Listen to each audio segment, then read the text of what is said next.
Welcome to Center Heist Productions. Please hit the like and subscribe down in your right hand corner. Muchly appreciated.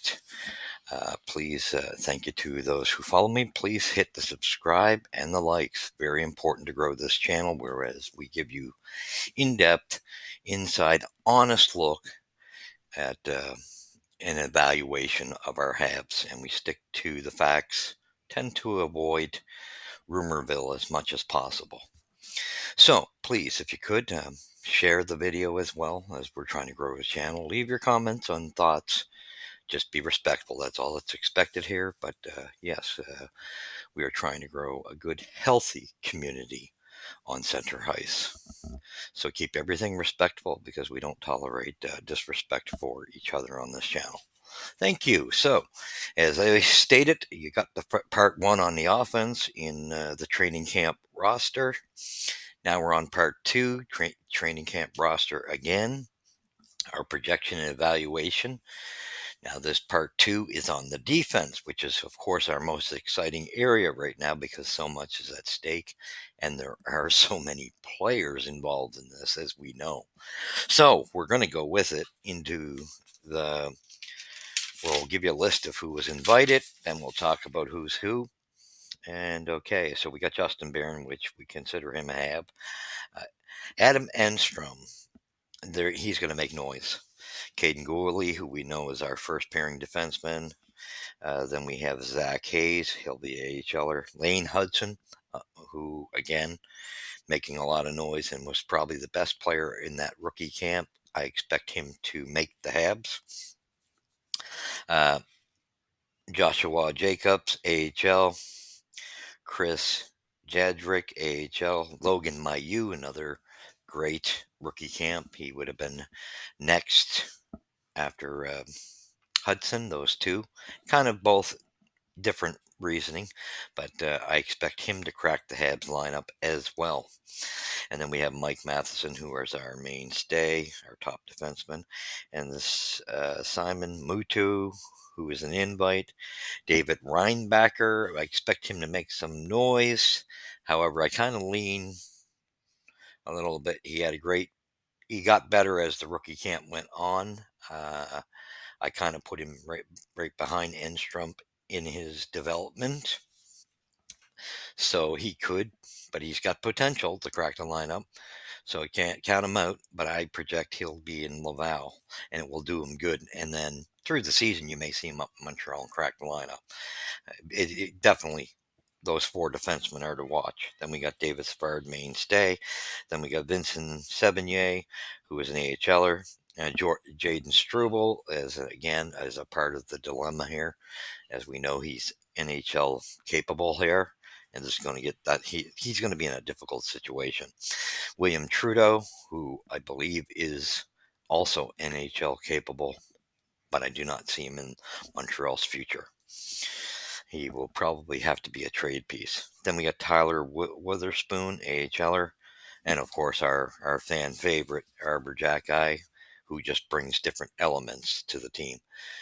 So with that being said, I would like to see the Habs go with an 8 defenseman type of thing for the team that make the team, because there's so much here that it's going to get really interesting. And I don't know. For me, I'm gonna the way it, I don't.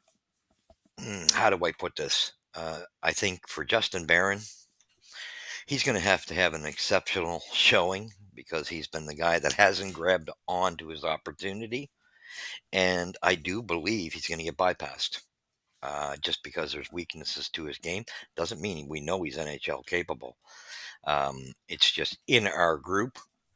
He's got an offensive side, but he does seem to uh, give up breakaways, coughs up the puck a lot, and is not as strong defensively in moving bodies. But he is a good player. That's not to knock him that way. I just don't. I think we have so much depth that he's going to get bypassed. I do believe Logan Mailloux bypasses him with the exceptional season Mailloux had in the AHL. I see him taking over that third pairing role on the right side for the time being. And Barron could be kept as an extra because you can't let him go. That's the trouble point on this, is that you put him on waivers, somebody would definitely grab him. So you got to kind of keep him as the extra defenseman, or you got to trade him. It's one or the other. I think they will eventually be pushed into a situation of having to move him. That's my opinion. Unless he has this exceptional training camp and an exceptional showing at the beginning of the season, that's the only way I can see that avoided.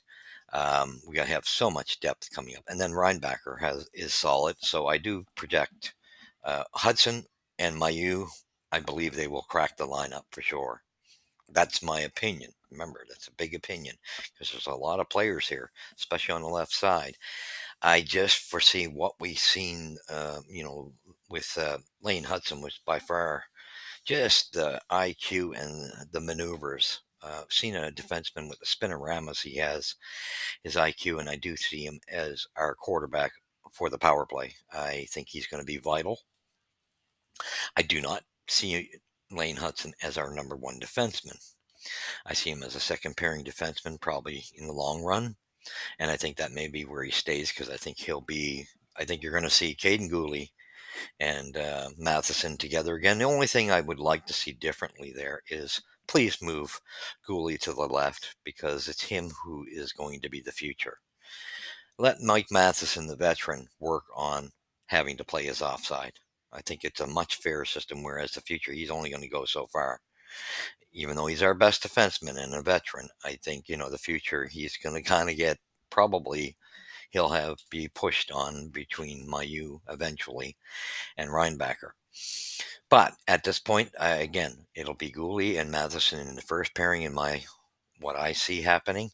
I don't see that changing. I see David Savard, even though he should be a third pairing defenseman.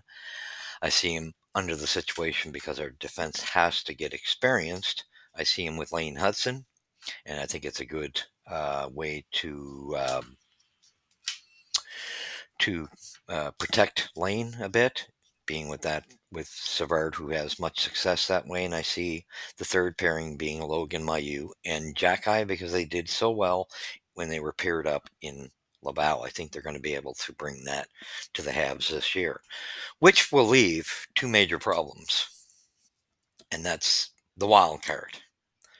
There is a wild card here, and I do believe, for me, even though, yes, he could make it Reinbacher, and he may make it as the season goes on once we start moving some bodies.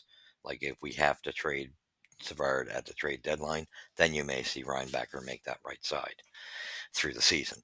But at the beginning, I don't see it. I think it'll do him some good in Laval. Enstrom is the wild card. This guy, to me, is the third best defenseman out of this group of defensemen coming up. And I'm sorry, but I do think Enstrom passes Struble. Struble's a good defenseman, proven he's NHL material, but there's so much more to Enstrom's game as he showed us in that. Now, whether he can do it at the NHL level, that's going to be a challenge. But if he can, it's why this camp is going to be interesting. Maybe there's more that these guys got to pour out, and they're probably going to have to compete for this anyway, because you're not playing with rookies anymore. But the way he's showing, to me, I even think he's ahead of Reinbacher at the moment, but of course for the left side. So I think he does have more IQ, and he's better well positioning of a defenseman, and he's smoother on his skates. There's more to his game than Struble, and it's not a knock against Struble because Struble's definitely NHL material. And so I do think this is a big question mark. Can he crack camp? And the way I would like to see the thing is would still allot you to Struble. You would still be able to move him down to the AHL, and whoever wins the battle, let them battle it out. He's going to have the advantage where he's got NHL experience, but I would not put it past Enstrom in bypassing him, which would leave you with Barron and Enstrom being the extra pairing. That's why I said I'd like to see 8 defensemen, because I do think you could rotate um, the defensemen here and there through the system. However, they're going to face it because it's a big problem. I don't know how they're going to do this personally. I do foresee in my estimations of it all, I do foresee us being forced to trade Barron and Struble. And they're great. It's not a knock against them. It's just the talent is so. I didn't expect to see Enstrom being this good or great of a defenseman. We've never seen a lot of him, but seeing him the way he played camp, if he can impress at the main camp, yeah, he's got a lot more to his game. He's got a really good offensive side to him as well. A very mature game. So I do think he's a more complete player, and so I do think this leaves Barron and Struble kind of in a pickle, and it's not a knock against him. It's only because the talent is so deep in Montreal. So with that being said, I think that's how I'd like to see it. Is of course Matheson with Gooley, except this time I'd like to see Gooley on the left because he is the future, and I would like to see. Well, I think we're going to see Hudson and Savard, and then Mayu and Jackeye and Barron and or sorry, who's yeah, it'll be Barron probably an Enstrom being the extras for the eighth, and I think Struble gets sent back to Laval with Reinbacher. But I do see Reinbacher getting a call up as if trade deadline, if we're far enough back that we know we're not going to make the playoffs, and we start moving pieces. I think Davis Savard gets moved, and that's when Reinbacher gets a look, and he may get a look sooner, just because they can bring him up here and there, and I think it's wise that Montreal, no matter how this goes, you have the opportunity of using Lane Hudson, Logan Mailloux, and Enstrom, and even Reinbacher if you chose to, for that exclusion period before they get counted as part of the big team, where I think it's 9 or 10 games. I think it's 9. I'd use all four of them and just see how they do, and then whoever you're going to send down to Laval, send them, and let whoever wins their spots win their spots.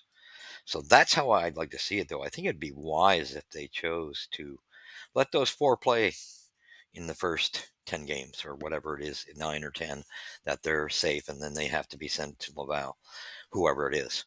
Because then it opens up the door and you get to see who really earns the spots. And it's going to be hard. And I think that's where, yes, Jackeye falls into that card of the Baron in Struble situation. However, because he brings that different aspect of game, that's what I think makes him different than Struble and Baron, is that he brings that element of his physicality and being sort of the bodyguard, that combination, the enforcer. I think that's what makes him. But I will say this: don't get, we can't be cocky. Jack, I can't be cocky. He's got to improve his game too, because he's kind of on the same boat as Barron. Different reasonings. He's got because his game, whereas Barron's game, he has the concept of the NHL game. Jackie's still working at that. And yes, he was moving in the right direction. Hopefully, he can stay healthy, and he projects. He's got to move his game. His only saving grace out of those four players, out of Jackie, Barron, Struble, who was the other one? Anyway, those three, and yeah, because Trudeau's going to get sent back to Laval, and he's an NHL defenseman too, but he'll never get to see daylight in Montreal, so I think they'll have to trade him. So with that being said, I think yeah, for Jackie, Struble, and Barron, they're going to have to get their 100%. I do, and again, I use that point that I just argued. That's Jackie has the advantage of keeping himself as winning that spot because of what he brings, which is different than the rest of the guys. The other guys don't have those elements to their game. Even though Struble's tough, he still doesn't bring enough. He doesn't bring what Jackeye brings. I'm sorry to say that. And what concerns me with Struble, he's a great player. I don't think he can. He may get the opportunity to try on the right side. I don't think he can outdo Barron on the right side, whereas Harris, when Harris was there, could. So I don't think Struble has that in his game. I think he has to stay to the left, and that's probably why we're going to have to trade him. Unfortunately, as good as it, but he'll bring in a good trade piece because he's a talented defenseman, uh, and that's the way I break down the projection. So I would like to see it that way. I'd like to see Matheson, Gooley, Savard, Hudson, because I think Hudson's going to be the quarterback of that power play in my books for sure. He's going to push the needle. And I think Jacky and Mayu. Now, that's not to say that you couldn't move up. Also, you have the opportunity that you can rotate that second pairing as well if you chose to. You could always rotate Jacky and Mayu up to the second rotation and Savard and Hudson to the third and bounce them back and forth. Whatever you choose to do, because they're all kind of. And so it would do Savard probably a favor by putting him in the third rotation because that's where he should be, but he's not going to be because of Lane Hudson. Because of the inexperience, he'll be on the second pairing, but he really should be on the third pairing. And I just don't see it if you match up those defensemen that way. And that leaves, like I said, Barron and Enstrom. And I think Enstrom uh, definitely is a better choice as the seventh guy in the end of it all. And it also could bring up Rhinebacker as the year goes. So it's going to get interesting. That's why it's going to be interesting to see if the Habs at some point do move on from Savard and what happens in the pile up on the left side. Do you end up having to move on? Because eventually you will move on from Matheson. I don't know if it's now. So you might be able to keep like Enstrom as the seventh. And Rhinebacker, I think Rhinebacker could move up as long as Savard is moved. So there's a lot of question marks. Now, we'll get into the third series on the goalies, is where I tell you where I think we know Montreal had 76 points last year in the standings. And I will tell you where I see them this up and coming year, and you'll be shocked. But however, you'll understand as I explain why. So, with that being said, that's where I see our defense. I do not see anybody else being able to crack it. I think we're going to have to start moving the odd players like Trudeau, Barron. I do see those guys having to be moved, and possibly Struble having to be moved. Those are the three I see as there is a possibility. You don't have to do it immediately, but Oral Barron you would because he's not waiver exempt anymore. He's the one that you would have to do. The other two, you could get away with them being in Laval, but you might just want you probably you could keep them there for the season, but you could keep your door open for trades through the year and just see what materializes as far as Struble and who was the other fellow, Trudeau, because they are NHL material. We know Struble is, and I think Trudeau is as well. There's just too many guys uh, that are, you got to pick the best of the crop, is what we're saying. So that's where I see it, and that's why I would like to see Montreal go with the 8 defensemen. But that's who I see, and I am very pumped in seeing what Lane Hudson and Mayu can bring to the team, and Enstrom, because I think Enstrom is the wild card. We know that Hudson and Mayu, we know what they got. So it looks like they're going to crack it and deserve it, but we don't entirely know and have been pleasantly surprised by Enstrom because Enstrom and Thorpe were the real pleasant surprises in rookie camp. For offense, it was Thorpe who was a pleasant surprise nobody would have thought of, and Enstrom definitely was, which we were all saying that with Enstrom. We know he's got a great write up, but we didn't know what he had, and we've seen it, and he's got a lot to his game. That's why I do think he will bypass Barron. I do think he will bypass Struble and Trudeau, yeah, quite easily. He's just got a hockey IQ and smooth on his skates, knows how to get the puck out of there, and has a good offensive side to his game. And that's why I see him sticking around. And we know Rhinebacker will once he gets more under his belt. So I think those two are a part of the future. I just can't see, Struble, Barron, and Trudeau being a part of it with the type of quality players that are in front of them. But something's going to have to give. And let's see if these players can push Hughes' hand to have to make a trade. That's the other avenue to look at. So thank you for joining me. And that's just giving you the insight on what I'm projecting for the defense of Montreal this year. And they do got to tighten up because the goals against have to improve this year. There's going to have to be more responsibility, and that's going to fall on the offense too. But they got to get that number way down. Goals against has to. They have to get that number down, and they got to get the goals for the offense has got more so affects them. The goals for have to be at above the goals against. So thank you for joining me. You've seen it here first at Center Heist Productions. Please hit the like, subscribe down below in your right hand corner. Muchly appreciated. Share this video and please don't forget to hit the likes and subscribe. And thank you for joining me. And we will, once we get this one uploaded, we will be coming out with the third part on the goaltending and our projection of where the Habs stand at the end of the season. Thank you for joining me. God bless.